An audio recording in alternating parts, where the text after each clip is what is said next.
Sabi ng ilan, kapag magpapalambot ka daw ng karne, kailangan mo daw ng tinidor para lumambot, pare. Hindi ko alam kung totoo, kaya try natin. Tiin natin to sa gitna. Meron tayong tubig dito. So, ilagay natin isang liempo dyan. Lagay natin isang liempo dyan. Yung isa, pakukuluan lang natin ng ganyan. At yung isa, lagay natin ng tinidor. Mas marami, mas mabilis. Diba? Talaga ba?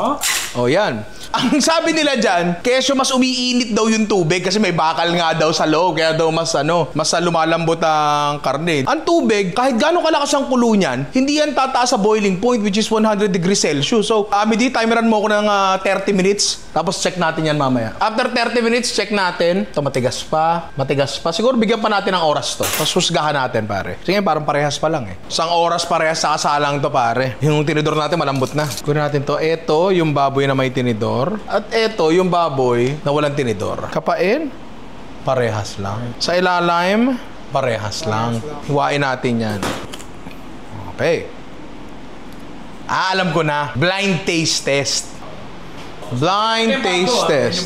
Unang muna natin tikman to. Ang baboy. Alam nyo, hindi na nagmamatter kung ano piliin ko. Parehas lang sila ng tiga. So, may tinidor, walang tinidor, parang parehas na. Parang hindi naman siya gumagana talaga. So, pakuluan nyo na rin yung baboy nyo. Kung meron pa kayong mga kaibang pamahiin sa kusina, oo, i-comment nyo sa baba. Itatry natin yan, pare.